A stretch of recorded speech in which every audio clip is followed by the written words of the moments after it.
Bonjour à tous, j'espère que vous allez excellemment bien. Aujourd'hui, on va parler audience, débrief des audiences de la semaine du 31 août, donc 31, 1er septembre, 2 septembre. Ça nous emmène jusqu'au 6 septembre, ces audiences-là. Débrief des audiences, c'était donc la rentrée pour la télévision, pour la plupart des émissions qui n'avaient pas fait leur rentrée pendant la semaine du 24 août. Donc on aura le top, le flop des audiences prime time, et puis on aura également le baromètre des access. Voilà, de Touche pas à mon poste, toutes ces émissions là, on aura le baromètre, ça sera en fin de vidéo. On commence par les débriefs audience avec les tops, et ça commence lundi. France 2, La Garçonne, cette nouvelle série avec Laura Smet qui a fait une très très bonne audience pour ses premiers épisodes. Il y avait 2 épisodes qui étaient diffusés. L'épisode 1 en tête des audiences, 4 516 000 téléspectateurs, 19,3% de part de marché. Et puis épisode 2, 4 150 000 téléspectateurs, 19,8% de part de marché. Donc on voit que la part de marché reste à peu près stable. Par contre, on a perdu un petit peu de monde entre l'épisode 1 et l'épisode 2. Donc ça chagrine toujours un petit peu. Série sur laquelle France 2 a misé énormément. Il faut le dire aussi, grande campagne de promotion pour cette série ambitieuse, voilà, avec des décors d'époque. C'est toujours des séries qui coûtent très très cher. Série qui est quand même un petit peu innovante au niveau de l'idée. Après, on verra si ça continue dans les semaines à venir, si les audiences sont toujours aussi bonnes, parce que c'est vrai que France 2 a un petit souci. Autant le vendredi, ils ont quand même des marques fortes, mais qui vieillissent quand même. C'est-à-dire que Candice Renoir, on est à la saison 5 ou 6. Que vous avez des séries qui se sont arrêtées, les séries du vendredi. Ils ont également le même problème sur leur case du lundi, c'est-à-dire que très clairement, ils ont plus de séries aujourd'hui, France 2 américaine, qui était avant leur force, c'est-à-dire la case du lundi. Pendant très longtemps, il y a eu FBI Portée Disparue, il y a eu Cold Case, et les closers Enquête prioritaire, Castle, Resolute Eyes, même l'été il y avait Private Practice pour ceux qui aimaient bien les séries médicales. J'ai dit FBI Portée Disparue, je crois que j'ai dit FBI Portée Disparue déjà. Enfin voilà, ils ont toujours eu des séries très très fortes le lundi depuis quasiment 20 ans, et c'est vrai que là ils tombent dans un gros creux parce que ABC n'a pas forcément tout réussi, que ABC a aussi vendu des trucs à M6. Par exemple, The Rookie avec Nathan Fillion, qui est une série qui marche très bien sur M6, et France 2, normalement, a toujours eu des accords avec ABC et ne les a pas. Donc ils ont leur série avec la BBC, mais il n'y en a pas 150 000, et puis surtout c'est des séries très courtes, donc de 6 épisodes, 10 épisodes, alors que les séries américaines on sait que c'est 20, donc ça permet de combler au moins 10 semaines en termes de programmation. Donc c'est vrai que c'est compliqué en ce moment pour France 2, ils doivent trouver une nouvelle marque, et c'est vrai que La Garçonne en série du vendredi soir, ça pourrait être une nouvelle marque dans leur série française, dans leur production actuelle. C'est vrai que ça leur ferait plutôt du bien. Mardi, on continue avec France Télévisions, mais cette fois-ci on passe sur France 3, La Stagiaire. Numéro 1 des audiences, La Stagiaire, 4 810 000 téléspectateurs, 20,6% de part de marché du côté du premier épisode. Énorme score du côté de La Stagiaire, pourtant il y a de la concurrence en face. Sur TF1, que le mardi il y a aussi des choses sur M6, donc c'est pas une semaine extrêmement calme. Et pourtant, c'est une série qui marche, série également qui doit être en sa cinquième saison, je crois, La Stagiaire, avec Michel Bernier. Alors là, on est sur de la série, je dirais, France 3, mais bien réalisée, et ça marche. Et on voit surtout que les audiences restent très stables, parce que ça, c'est aussi très intéressant. Ils ont piqué des spectateurs à TF1, ça c'est aussi une bonne nouvelle.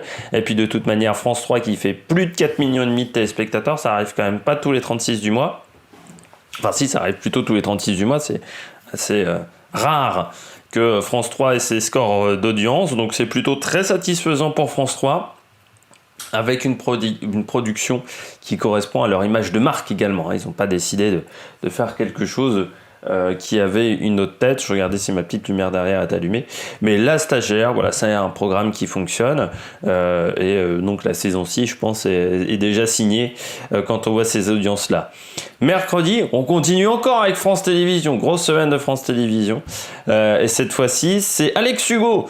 C'était le grand retour de la série d'Alex Hugo. La série dans la montagne, dans les Alpes. Alex Hugo, 5 500 000 téléspectateurs, 25,2% de part de marché. Là, ce qui est intéressant de voir, c'est déjà le chiffre d'audience, parce que France 2 qui fait plus de 5 millions de téléspectateurs, là aussi, c'est extrêmement rare. Et puis 25,2% de part de marché, là aussi, du côté de chez France 2, c'est extrêmement rare. Nagui a dû s'étouffer en voyant ces chiffres-là. On s'aperçoit que quand France 2 met des programmes de qualité, les gens suivent. Petit tacle à Nagui, ça.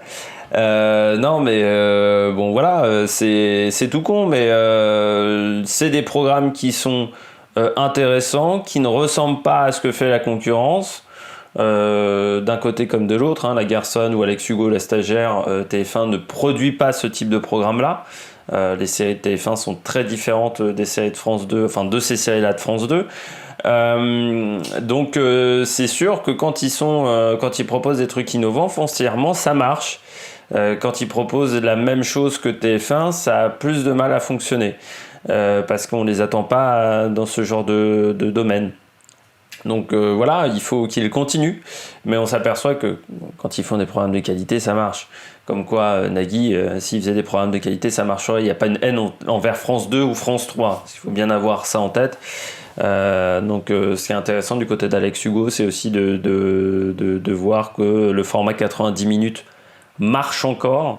Parce que c'est l'une des rares séries qui est en format... Alors, je rappelle, il y a il y a 3 formats en série télé. Vous avez le format 25 minutes, on va dire, le format sitcom. Vous avez ensuite le format 42 minutes, qui est le format des séries américaines. Format de profilage, par exemple, également en France. Candice Renoir est également sur du 42 minutes. Et puis, vous avez le format 90 minutes, qui est l'ancien format des séries françaises. C'était le format de Navarro, c'était le format du commissaire Moulin. Là, j'en ai pas d'autres. C'est le format, on va dire, Julie Lescaut était en 90 minutes. C'est le format classique, normalement, des séries françaises, qui a été complètement abandonné pour plusieurs raisons. TF1 l'a abandonné pour une question de publicité, parce que vous pouvez mettre moins de publicité dans un 90 minutes que dans un 42 minutes, enfin que dans 2 42 minutes. Voilà, donc c'est pour ça que TF1 l'avait abandonné, c'était pour caler de la pub. Du côté de France 2, on l'a aussi abandonné pour une raison un petit peu de publicité, mais surtout parce que c'est les mecs qui voulaient copier les séries américaines, et ça avec un rythme en 90 minutes plus difficile à avoir. Mais c'était le format également des séries comme Louis la Brocante sur France 3, c'était aussi des 90 minutes. Et c'est intéressant de voir que si ça marche toujours le 90 minutes, si on sait bien le faire, parce que ça demande une qualité d'écriture que n'ont pas toujours les scénaristes français. Quand on revoit Un si grand soleil et toutes ces séries-là, on se dit ça picasse un petit peu. Un si grand soleil qui est aussi un format 25 minutes. C'est le format de sitcom, parce que après le sitcom, je vous expliquerai peut-être un jour ce que c'est la sitcom, mais c'est un concept très resserré, la sitcom. Vendredi, TF1, Koh-Lanta, 5 479 000 téléspectateurs, 27,7% de part de marché, 58% sur les 15-24, 43% sur les responsables des achats, plus de 50% également sur les 4-15 ans.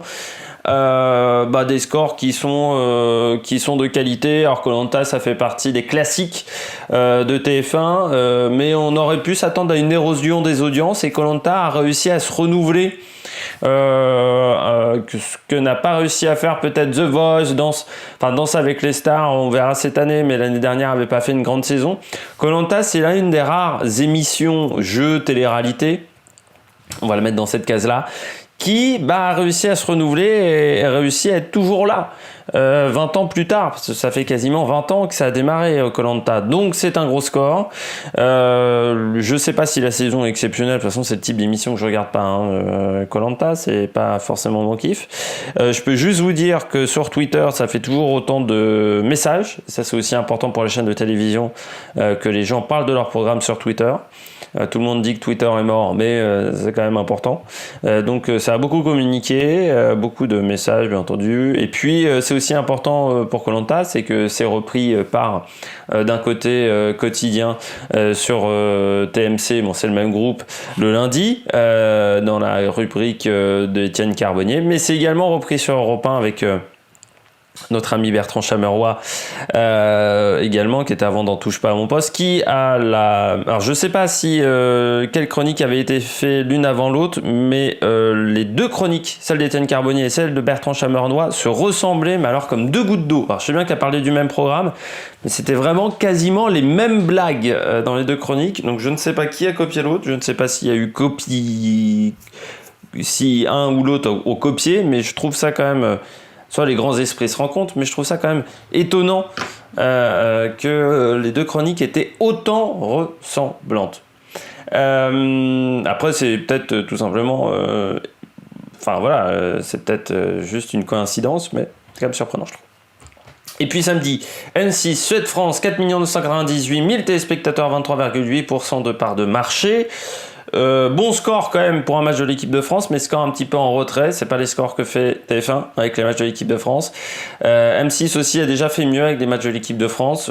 Après, il faut rappeler également que c'était un match de reprise, c'est la Ligue des Nations, c'est pas forcément la compétition la plus suivie, on s'en branle un petit peu de la Ligue des Nations pour tout vous dire, les trois quarts des gens. Le match a pas été non plus extrêmement passionnant, donc il y a des gens qui ont dû certainement partir à la mi-temps quand ils ont vu que le match était pas dingue et aller sur The Voice ou sur Fort Boyard, je ne sais pas, ou regarder un DVD ou aller sur d'autres matchs de la Ligue des Nations. Enfin, voilà, quand même un bon score pour M6 qui était en tête des audiences samedi devant The Voice, devant Fort Boyard, devant France 3 également, donc c'est quand même pas si mal. On passe au flop rapidement. Mardi, TF1, Big Little Lies, deuxième au niveau des audiences, 2 791 000 téléspectateurs, 12% simplement de part de marché. Série sur laquelle TF1 misait énormément, série de HBO, là je me trompe pas cette semaine. Mais HBO c'est quand même souvent des séries très particulière, il faut le dire, ça vise parfois des publics de niche, enfin c'est pas vraiment des publics de niche, mais il y a un format série HBO qui ne convient pas forcément au grand public de TF1, je pense. Et puis les gens ont été très déçus par les premiers épisodes, donc forcément ils sont pas revenus sur les épisodes 2 et 3. Ils sont partis chez France 3 parce qu'il y a une grosse différence d'audience, France 3 a dû gagner au moins 300 000 téléspectateurs en une semaine, donc c'est quand même pas négligeable. Même Michel Simès a gagné 2% de part de marché, donc c'est pour dire que vraiment il y a des gens qui n'ont pas voulu continuer à suivre cette série. Alors il leur reste je crois 3 ou 4 épisodes à diffuser pour TF1, mais ils vont essayer de décaisser ça assez vite. Après, qu'est-ce qu'ils mettront à la place? C'est une grande question. On continue mercredi, encore TF1, The Resident, deuxième des audiences, épisode 1, 3 448 000 téléspectateurs, 15,2% de part de marché, ce qui fait moins 1 point en une semaine, 28% quand même sur le public féminin, en tête des audiences sur ce mercredi-là. Ils n'ont pas du tout résisté à Alex Hugo, ce qui semble surprenant, mais quand même. Après, The Resident, c'est quand même pas la meilleure série médicale au monde. Pour avoir vu des épisodes, je trouve ça, mais alors, très niais. Alors déjà, si vous trouvez que Grey's Anatomy est niais, là, je peux vous dire qu'on est niveau Mac 12. C'est vraiment chiant. Enfin, je trouve ça très chiant. Ça, moi, j'arrive pas à me mettre dedans. J'ai essayé plusieurs fois, mais j'ai pas réussi. The Resident, il paye aussi le fait que les séries américaines sur TF1 sont toujours diffusées très très longtemps après leur diffusion américaine et très longtemps après également leur diffusion sur la RTBF et la RTS. Donc vous avez les traductions françaises qui sont disponibles en streaming. TF1 n'a toujours pas compris ça, ce qui semble quand même incroyable parce que ça fait depuis 15 ans quand même que les gens, au moins 10 ans que les gens pratiquent le streaming de manière abondante et TF1 ne l'a toujours pas compris. Donc oui, Resident fait des scores un peu hachés quand même parce que en dessous de 4 millions de téléspectateurs. Après, faut relativiser, 3,5 millions, c'est à peu près les scores de Grey's Anatomy en première diffusion en France sur TF1. Donc on est sur un score de série médicale, mais ce sont des scores décevants pour TF1. Et puis on termine du côté des flops avec jeudi C8 Apprendre ou à laisser pour la première fois en prime time sur C8. Ça a fait flop, hein, 695 000 téléspectateurs, 3,2% de part de marché. Quand on se souvient qu'à une époque, Cyril Hanouna avec Touche pas à mon poste, alors c'était avec Touche pas à mon poste, vous allez me dire, mais arrivé à faire quasiment 2 millions de téléspectateurs en prime time sur C8, le jeudi soir, vous vous dites, il y a quand même des petits soucis en ce moment sur C8, il va falloir quand même repenser les concepts.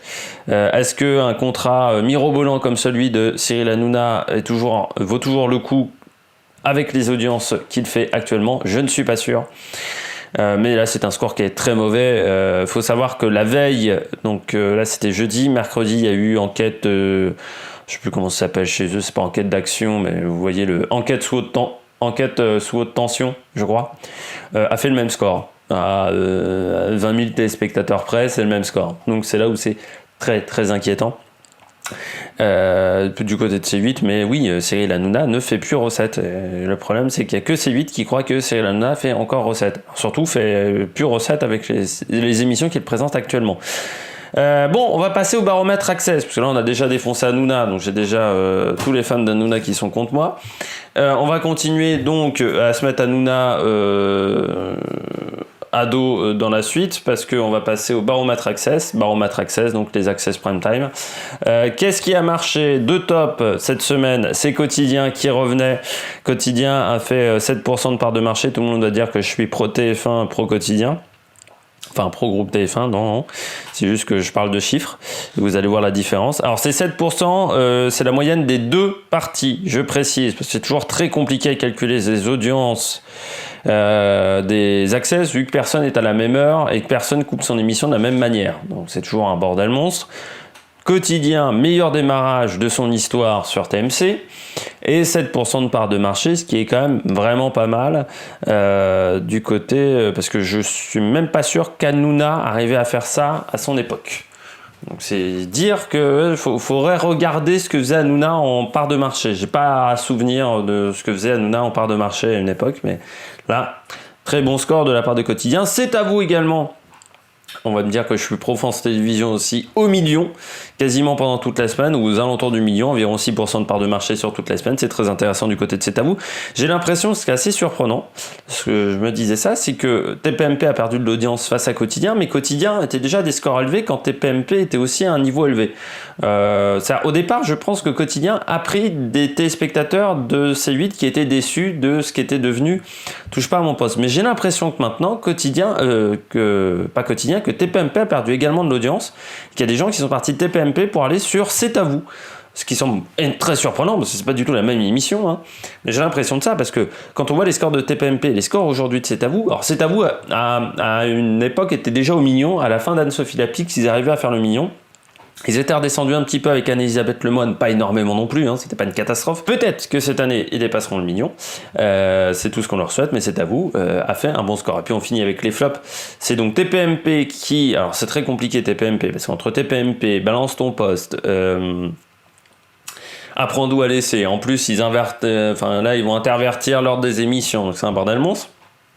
Donc TPMP a fait simplement 3% de part de marché en moyenne sur toute la semaine, donc c'est très très très très faible pour C8. Ils rentrent pas dans leurs frais, je suis quasiment sûr. C8, ils perdent de l'argent en ce moment avec cette émission. Surtout qu'il y a énormément de dépenses liées au Covid-19, parce qu'il faut qu'ils nettoient le plateau, il y a eu les bouts de plexiglas, c'est compliqué pour avoir tout le monde en même temps, donc c'est un enfer je pense à gérer pour C8. Et puis Tous en cuisine également, l'émission de Cyril Lignac qui a commencé la semaine à 10%, qui est tombée à 7,7 vendredi. Donc compliqué pour l'émission de Cyril Lignac en même temps du côté d'M6. C'est pas comme s'il y avait autre chose en ce moment à se mettre sous la dent. Chasseur d'appart est rincé et de toute manière Stéphane Plaza ne veut plus le faire. Les reines du shopping c'est également rincé. Alors ils attendent la meilleure boulangerie de France qui fait souvent des très gros scores. À part la meilleure boulangerie de France, tous leurs concepts en access sont rincés, sont essoré jusqu'à la moelle, et donc là aujourd'hui il va falloir qu'ils trouvent des nouvelles marques. Alors on a appris que Julien Courbet allait refaire une sorte de sans aucun doute version TMC pour ceux qui s'en rappellent sur M6, donc ce qui ressemblera à son émission sur RTL, hein, très clairement. Je suis pas sûr que ça fonctionne non plus, parce qu'il y a déjà La Quotidienne qui fait un petit peu ça, donc on va voir comment ça va se passer. La Quotidienne est à midi, eux ils seront je pense à 19h. Et puis surtout, ça sera donc la grosse concurrence des émissions de ce type, parce qu'ils seront face à TMC sur les émissions, on va dire, en plateau, en public. Et donc, est-ce que tout le monde arrivera à survivre?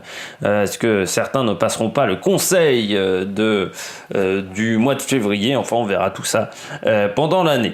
Donc, en résumé, grosse rentrée de France Télévisions, et j'ai même pas parlé du Tour de France qui a fait encore des bons scores. Comme chaque année, j'ai envie de vous le dire, mais on pouvait avoir des doutes au mois de septembre.